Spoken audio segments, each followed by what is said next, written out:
नमस्कार दोस्तों, आपके अपने YouTube चैनल कलाम स्टडी में आपका हार्दिक स्वागत है। दोस्तों, आज हम चर्चा करेंगे आज के करंट अफेयर्स के बारे में। और आज है 18 जनवरी 2019। तो आज हम देखेंगे 18 जनवरी का करंट अफेयर्स।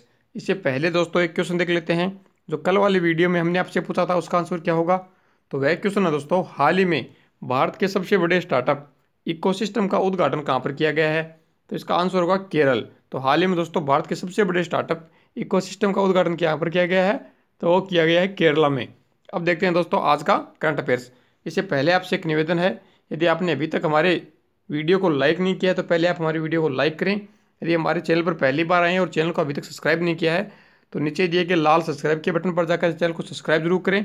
तो उसके पास जो घंटे का निशान है उस घंटे के निशान को जरूर दबा दें, जिससे हमारे वीडियो का नोटिफिकेशन वीडियो डालते ही आपको मिल सके, तो जो भी नई वीडियो डालें उसकी सूचना आपको प्राप्त हो सके। तो इस वीडियो की PDF फाइल का लिंक हमने नीचे डिस्क्रिप्शन में दे दिया है, तो वहाँ पर जाकर आप इस वीडियो की PDF फाइल भी डाउनलोड कर सकते हैं। तो वीडियो को दोस्तों अपने सभी दोस्तों के साथ व्हाट्सएप ग्रुप और फेसबुक पर शेयर जरूर करें। अब देखते हैं आज का करंट अफेयर्स। तो आज का पहला क्वेश्चन है दोस्तों, सत्य रूप 7 शिखरों और 7 ज्वालामुखी शिखर पर चढ़ने वाले विश्व के सबसे कम आयु के पर्वतारोही बने हैं, वह कौन से देश के हैं। तो वह दोस्तों हमारे भारत देश के हैं। तो सत्य रूप 7 शिखर और 7 ज्वालामुखी शिखरों पर चढ़ने वाले विश्व के सबसे कम आयु के पर्वतारोही बन गए हैं, तो भारत देश के हैं। तो जानते हैं दोस्तों इस सत्य रूप कौन है इनके बारे में। तो फोटो में देखिए आप, ये हैं सत्य रूप। ये कहाँ के हैं? पश्चिम बंगाल कोलकाता के हैं। तो इनके बारे में जानते हैं। तो दोस्तों पर्वतारोही सत्य रूप सिद्धांत ने अंटार्कटिका के सर्वोच्च बिंदु माउंट सिडली पर विजय प्राप्त की है, मतलब वहाँ तक ये चढ़ गए हैं। तो इस उपलब्धि के साथ वह सभी महाद्वीपों के में 7 सबसे ऊंची चोटियों और ज्वालामुखी शिखर पर चढ़ने वाले पहले भारतीय और सबसे कम आयु के व्यक्ति बन गए हैं। तो दोस्तों उन्होंने 35 वर्ष और 262 दिन की आयु में ये उपलब्धि हासिल की है। और सत्यरूप दक्षिण कोलकाता से हैं और पेशे से सॉफ्टवेयर इंजीनियर हैं, जिन्होंने सभी 7 शिखरों और 7 ज्वालामुखी शिखरों पर चढ़ने का रिकॉर्ड बनाया है। अब देखते हैं अगला क्वेश्चन। अगला क्वेश्चन है 2018 के लिए गांधी शांति पुरस्कार के लिए किसे सम्मानित किया गया है। तो दोस्तों हाल ही में पिछले 4 वर्षों के गांधी शांति पुरस्कार आवंटित किए गए हैं। उसमें 2018 का जो गांधी शांति पुरस्कार है वो किसे दिया गया है। तो ऑप्शन है, तो इसका राइट आंसर होगा दोस्तों श्री योही ससाकावा को यह पुरस्कार दिया गया है। तो इनके बारे में जानते हैं दोस्तों गांधी पुरस्कार के बारे में। यह गांधी पीस प्राइज है जो पिछले 4 सालों को एक साथ में भी दिया गया है। तो इसके बारे में देखते हैं। तो महात्मा गांधी के दोस्तों 125वें जन्म उत्सव पर के उपलक्ष्य में 1995 में भारत सरकार द्वारा वार्षिक परिवार जो पुरस्कार है उसकी स्थापना की गई थी। तो इस पुरस्कार में क्या दिया जाता है। तो इस पुरस्कार में दोस्तों 1 करोड़ रुपए की राशि, एक पुस्तक में एक प्रशस्ति पत्र और एक पट्टिका के साथ एक उत्कृष्ट पारंपरिक हस्तकला या हथकरघा शामिल है, ये पुरस्कार में दिए जाते हैं। तो दोस्तों पहला है 2015 के लिए ग्रामीण विकास शिक्षा प्राकृतिक संसाधनों के विकास में उनके योगदान के लिए किसको दिया गया। विवेकानंद केंद्र कन्याकुमारी को दिया गया 2015 का पुरस्कार। 2016 को किसे दिया गया। 2016 का पुरस्कार दिया गया अक्षय पत्र फाउंडेशन को दिया गया था। क्यों? क्योंकि दोस्तों लाखों बच्चों के मध्याह्न भोजन मिड डे मील के भोजन के लिए कराने में और भारत में स्वच्छता की स्थिति में सुधार करने और मैनुअल मेला ढोने वालों से मुक्ति के लिए सुलभ इंटरनेशनल को अपने योगदान के लिए संयुक्त रूप से इन्हें अक्षय पत्र फाउंडेशन को यह पुरस्कार दिया गया। 2017 का पुरस्कार, तो दोस्तों 2017 का पुरस्कार दिया गया है एकल अभियान ट्रस्ट को दिया गया है।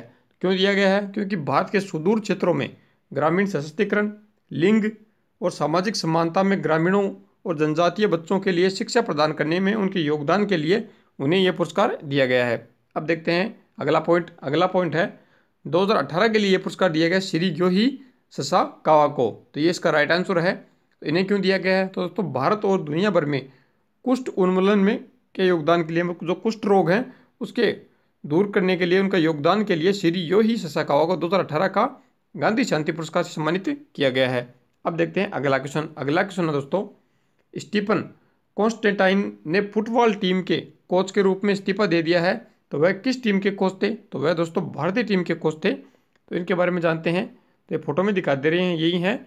अब देखते हैं भारतीय फुटबॉल टीम के मुख्य कोच स्टीफन कॉन्स्टेंटाइन ने बैरिन को टीम में 0-1 से मिली हार के बाद ये पद छोड़ दिया है। इसके साथ ही भारतीय टीम एशिया कप से भी बाहर हो गई है। दोस्तों एंग्लो साइपर कोच ने 2015 में 2 वर्ष के कार्यकाल के लिए टीम की जो बागडोर है वह संभाली थी। तो 2 बार 1 वर्ष के लिए इनका अनुबंध विस्तार कर दिया गया था। तो ये दोस्तों 2002 से 2005 में कोच के रूप में सेवा देने के बाद भारत के कोच के रूप में उनका दूसरा कार्यकाल था।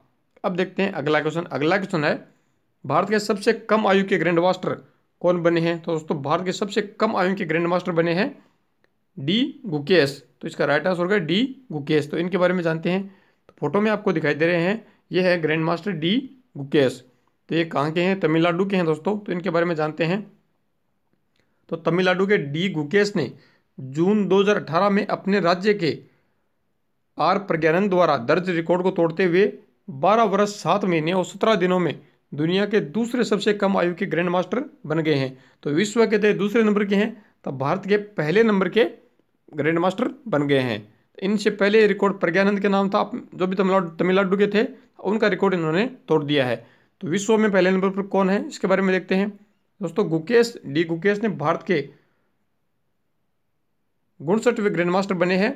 तो यूक्रेन के सर्जेई कर्जाकिन सबसे कम आयु के ग्रैंड मास्टर बने हुए हैं, जिन्होंने 2002 में 12 वर्ष 7 महीने की आयु में यह उपलब्धि हासिल की थी। अब देखते हैं अगला क्वेश्चन। अगला क्वेश्चन है दोस्तों आज का, मानवाधिकारों के संरक्षण और संवर्धन के लिए अपने असाधारण योगदान के लिए फ्रैंको जर्मन मानवाधिकार पुरस्कार से किसे सम्मानित किया गया है? तो वो किया गया दोस्तों यू वेनसिंग को सम्मानित किया गया है। तो इसका राइट आंसर होगा यू वेनसिंग। तो ये फोटो में आपको जो ऊपर दिखाई दे रहे हैं, ये है एडवोकेट यू वेनसिंग। तो ये पीछे फोटो में दिखाई दे रही है, ये है इनकी पत्नी। इनकी पत्नी ने यह पुरस्कार प्राप्त किया है। तो इनके बारे में जानते हैं, ये पुरस्कार क्यों दिया गया है दोस्तों। तो फ्रैंको जर्मन पुरस्कार दिया गया है। यह पुरस्कार दोस्तों फ्रांस और जर्मनी 2016 से मानव अधिकारों के लिए फ्रैंको जर्मन पुरस्कार प्रस्तुत कर रहा है। 2016 में इसकी शुरुआत हुई थी। तो हिरासत में लिए गए चीनी अधिकारी वकील यू वेनसंग ने मानवाधिकारों के संरक्षण और संवर्धन के लिए अपने असाधारण योगदान के लिए फ्रैंको जर्मन मानवाधिकार पुरस्कार जीता है। तो ये पुरस्कार किसने प्राप्त किया? उनकी पत्नी ने प्राप्त किया। तो उनका क्या नाम है दोस्तों? यू वेनसंग, जो तोड़फोड़ के आरोपों में थे, उन्हें 1 वर्ष से अधिक समय से जियांगसू के जुजोउ शहर में अधिकारियों द्वारा संपर्क वर्जित में रखा गया है। तो उनकी पत्नी जू यान को चीन के लिए फ्रांसीसी और जर्मन राजदूतों की ओर से उन्हें पति के लिए मानवाधिकार और नियम हेतु फ्रैंको जर्मन पुरस्कार प्राप्त हुआ है। अब देखते हैं अगला क्वेश्चन। तो हमारा अगला क्वेश्चन है, भारत व किस देश के मध्य द्विपक्षीय सेना अभ्यास का दूसरा संस्करण IMBEX 2018-19 चंडी मंदिर सैन्य स्टेशन में शुरू हुआ है? तो दोस्तों ये भारत और किस देश के मध्य हुआ है? तो भारत और म्यांमार के मध्य देश का द्विपक्षीय सेना अभ्यास का दूसरा संस्करण IMBEX 2018-19 चंडी मंदिर सैन्य स्टेशन में शुरू हुआ है। तो ये कहाँ है, इसके बारे में जानते हैं दोस्तों। ये फोटो देखिए आप, सैन्य अभ्यास की फोटो है। तो म्यांमार के साथ अभ्यास हो रहा है। तो म्यांमार के बारे में जानते हैं। तो म्यांमार की राजधानी कहाँ है? तो नेपीदा है म्यांमार की राजधानी। राष्ट्रपति कौन है? यू विन मिंट है। मुद्रा क्या है? क्याट है म्यांमार की मुद्रा। तो दोस्तों इस क्वेश्चन के बारे में देखते हैं। तो भारत म्यांमार द्विपक्षीय सेना द्वारा अभ्यास का दूसरा संस्करण IMBEX 2018-19 चंडी मंदिर सैन्य स्टेशन में शुरू हुआ है। तो इस 6 दिवसीय संयुक्त प्रशिक्षण कार्यक्रम का उद्देश्य दोस्तों संयुक्त राष्ट्र के ध्वज के तहत संयुक्त राष्ट्र के शांति अभियानों में भागीदारी के लिए म्यांमार प्रतिनिधिमंडल को प्रशिक्षित करना है। तो अभ्यास में दोस्तों म्यांमार सेना के 15 अधिकारियों और भारतीय सेना के 15 अधिकारियों की भागीदारी शामिल है। मतलब 15 अधिकारी म्यांमार के, तो 15 अधिकारी भारत के इसमें भाग लेंगे। अब देखते हैं अगला क्वेश्चन। अगला क्वेश्चन है दोस्तों, हाल ही में किस देश ने संयुक्त राष्ट्र के G77 समूह की अध्यक्षता संभाली है? तो G77 समूह की अध्यक्षता किसने संभाली है? तो फिलिस्तीन देश ने संभाली है। तो उसका राइट आंसर होगा फिलिस्तीन। देखते हैं इसके बारे में दोस्तों, G77 के बारे में। तो ये लोगो देखिए आप, ये है G77 समूह का लोगो। तो फिलिस्तीन ने इसकी जिम्मेदारी संभाली है। तो देखते हैं दोस्तों फिलिस्तीन के बारे में। तो फिलिस्तीन के राष्ट्रपति कौन है? महमूद अब्बास हैं। तो महमूद अब्बास ने दोस्तों संयुक्त राष्ट्र के 77वें समूह में सभी जो 134 देश हैं उनके हितों की रक्षा करने का वादा किया है। तो फिलिस्तीन ने मिस्र से 2019 के लिए समूह की अध्यक्षता ली है। तो दोस्तों G77 समूह के बारे में जानते हैं। तो G77 समूह की स्थापना का मूल रूप से कब हुई? 15 जून 1964 को ही। कहाँ पर? इसका मुख्यालय है जेनेवा, स्विट्जरलैंड में। तो मुख्यालय जेनेवा में स्वतंत्र सदस्यों के द्वारा की गई थी, लेकिन इसका विस्तार करके 134 मुख्य रूप से विकासशील देशों में हुआ है।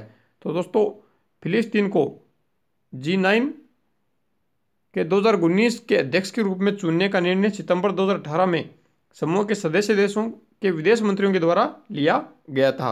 अब देखते हैं अगला क्वेश्चन। अगला क्वेश्चन है दोस्तों 50,000 रुपये की कृषि ऋण माफी योजना जय किसान ऋण मुक्ति योजना किस राज्य ने शुरू की है? तो दोस्तों 50,000 रुपये की जो जय किसान ऋण मुक्ति योजना शुरू की है वो मध्य प्रदेश सरकार ने की है। तो इसके बारे में देखते हैं। तो फोटो में देखिए आप, ये है मध्य प्रदेश के मुख्यमंत्री कमलनाथ हैं।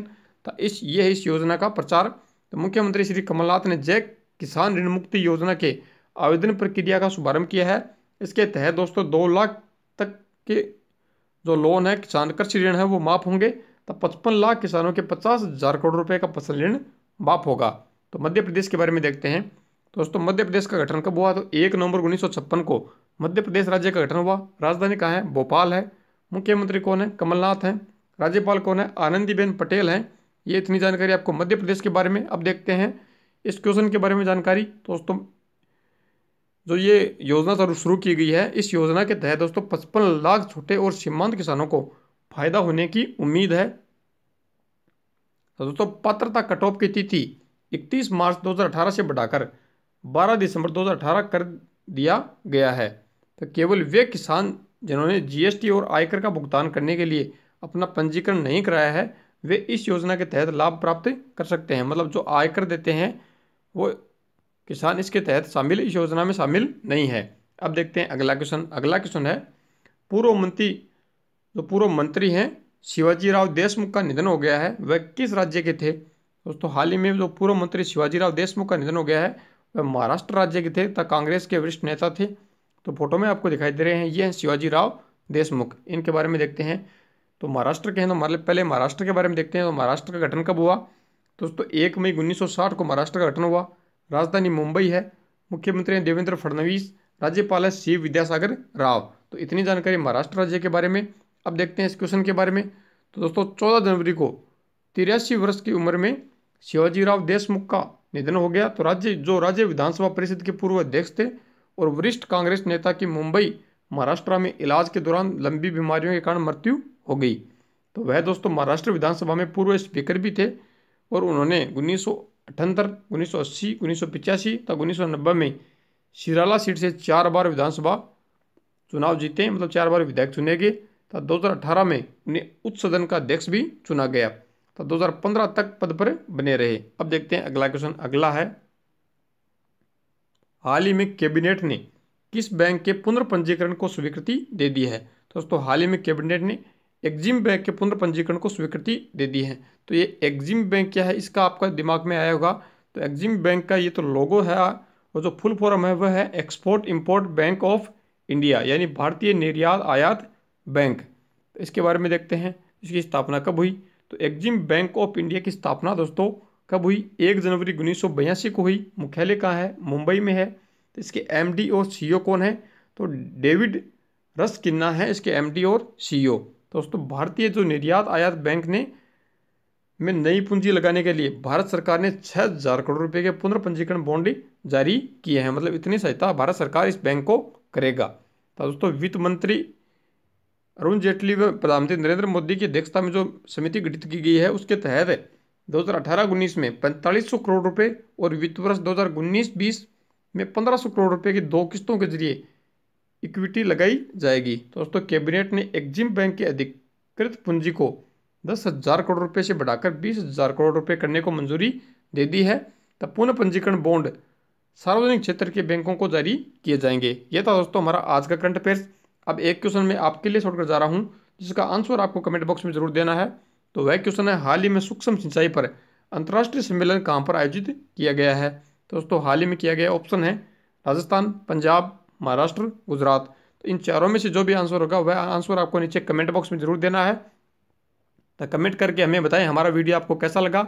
यदि पसंद आए तो हमारी वीडियो को लाइक करें, ज़्यादा से ज़्यादा सभी दोस्तों के साथ शेयर करें। यदि चैनल को सब्सक्राइब नहीं किया तो नीचे दिए गए लाल बटन पर जाकर चैनल को सब्सक्राइब जरूर करें। तो उसके पास जो घंटे का निशान है उसको दबाना ना भूलें, जिससे हमारे वीडियो का नोटिफिकेशन या नई वीडियो की सूचना आपको तुरंत मिल सके। धन्यवाद दोस्तों।